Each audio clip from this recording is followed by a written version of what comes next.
l'autre là Toumba Diakité noo def ba génn mu ne ah yàlla def ma may tànk pour ma toog sur place. wallaay waaw léegi nag daw moom si ngóora la bokk. wolof Njaay daw ba rëcc ci ngóora la daw ba rëcc. waaw moom si ngóora la bokk mais daw boo dawee ba ñu jàpp la nag. gàcce la c'est ça. voilà loolu moom gàcce la léegi. oui. J'ai l'impression que nit ñi ils jouent sur les mots. Pour banaliser même ce qui s'est passé. oui. oui. parce que boo déggee yow boo nekkee en profane nga dégg ne maa jàmbal jàpp nañ ko bàyyi nañ ko ñibbi na këram mu ngay ataaya. nga ne ah kii deful dara. kon deful dara c'est ça. alors qu'il y a une différence entre interpellation et arrestation. C'est très important.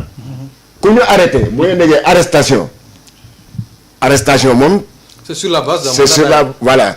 bu ñu nee leen la arrêté c'est pour te présenter il y a un délit d'abord qui est là. bu ñu jàppee c'est dans le but certainement de te présenter à un juge d'instruction. te juge boobu rek moo lay bàyyi. mais doo déggee arrêté nañ diw rek nga ñëw rek ñu dem non non interpellation nag mooy comme ngay dawal sa oto nii rek nga taxaw policier arrêté la.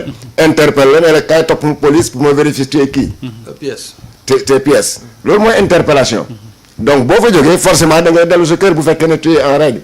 Dans le cas de Madiambal certainement il s'agissait d'une interpellation parce qu'il est déjà sous le coup d'un mandat d'arrêt international donc kooku ku nekk sous le coup d'un mandat d'arrêt boo taseeg benn policier wala benn gendarme fu mu mën nekk son droit le plus absolu c'est de te dire suis-moi à la police loolu moom c'est truc.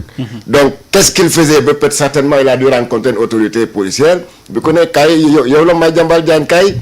xame naa kanam gi. kaay bu ko neexee mu ne kaay ñu dem commissariat le plus proche boo déggee ñu identifier la bu ñu la identifier ba pare la procédure j'ai vu quelqu'un qui a écrit que dans les prochaines heures il sera à Dakar. non ce sera pas ça, c'est trop facile. Ça ne se passe c'est pas trop comme long ça. la procédure d'extradition. Il faut qu'il soit entendu et puis ça peut prendre des mois sax nga wax leen parce que les occidentaux xam nga lan la ñuy gën a respecter. c'est en matière truc Interpol ay affaires yooyu. droits humains. c'est les terroristes c'est les grands trafiquants de drogue yooyu moom duñ ci fo. je te rappelle du cas Assane Diouf lan moo ko indi fii Sénégal. terrorisme. c'est parce qu'on l'avait accusé de terrorisme moo tax gars yi duñu fo si yooyu. mais si c'est ay ces détournements là gars yi ils prennent tout leur mais temps. blanchiment de capitaux aussi duñ ko foowee. blanchiment de capitaux yooyu yëpp gars yi dañ koy kii fu du ko mën a indi fu mu nekk nii daal mooy lan. tant que xaalis bi mi ngi seen dëkk moom duñ si wax parce que Karim Wade. suñu yooyu nangu ñu dañ lay door ay. ba pare su yëkkatee ne sama dëkk menace la ci man Pape droits humains ñoom foofu dañ ciy tenir compte. voilà donc c'est pour dire que les gens ils ont mal compris en pensant que c'est un truc banal un contrôle de routine bi nga xam ne dafa dem rek ñu nekk yaay Madiambal mu xool mu dem yoonam certainement il y a une procédure mais si c'est véritablement d'une arrestation warul mun a ñibbi këram ça c'est sûr donc maintenant daaw nag ku ne xam na lu mu def. moom xam na lu mu def. te man je ne pense pas sax je ne crois pas aussi à la version qui dit que moom moo demal boppam au commissariat. loolu ça n'a pas de sens. ça n'a pas de sens ngay dem di jébul au commissariat te commissariat boobu woowu la. parce que bu fekkoon ne mandat d'arrêt bi moo taxoon mu dem parce que le fait que mu contester li nga xamante ne mooy notice rouge bi rek. voilà donc le fait que mu contester cette notice rouge là donc ça lui donnait ça disait que normalement que donc moom il n'y croit pas te du ko respecter. C'est ça. Donc il n'a plus besoin d'aller à un commissariat wala feneen.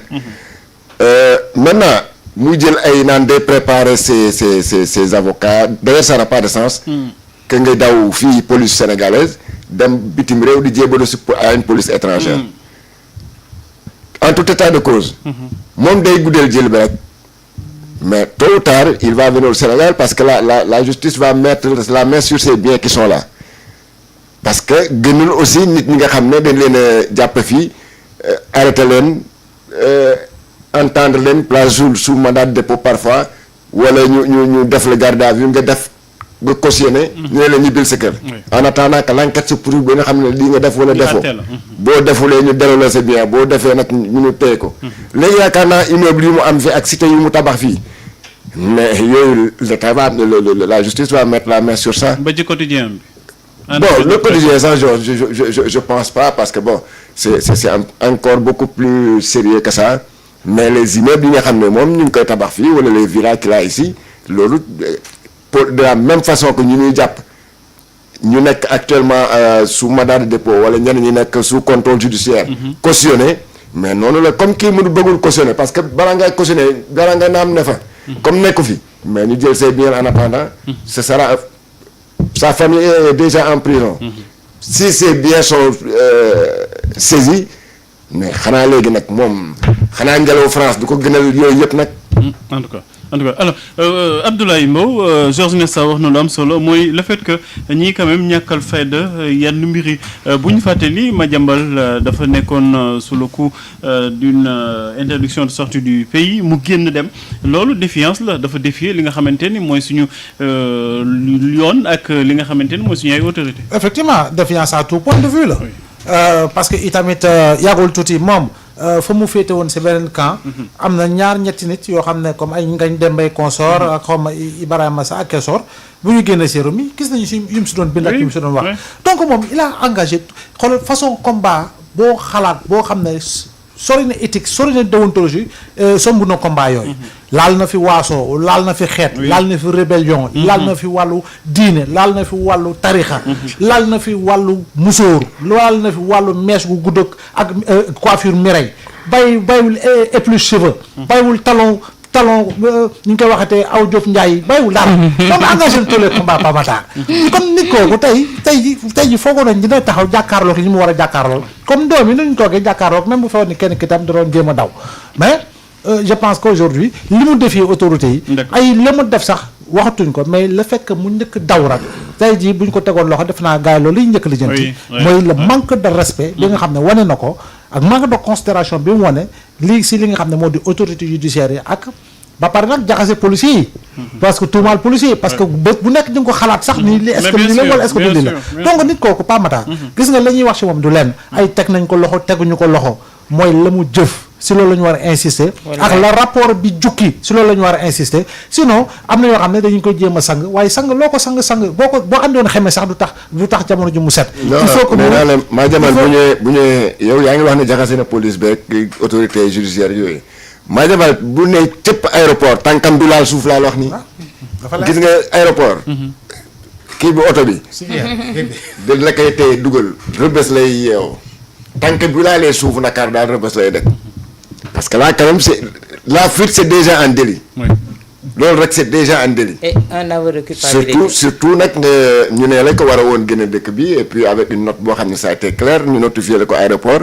nga génne di jaay muus lu di jël xaw ma Jakarta la jël xaw ma lu mu jël parce que jusque là il n'a pas éclairé l'opinion loolu rek doy na surtout qu'il a fait subir des sanctions à des pères de famille ici au Sénégal des policiers ont été mutés ñii yóbbu leen fii voilà donc ça ne peut pas être loolu kay balaa ñuy lijjanti mbir mi ci boppam. le creux du problème ñu teg ko daan ba pare ci affaire fuite boobu. d'accord alors ci 5 minutes Ibrahima Anne fief de la vallée démb ministre bi ñu dénk wàllum santé mi ngi doon def le point 6 régions.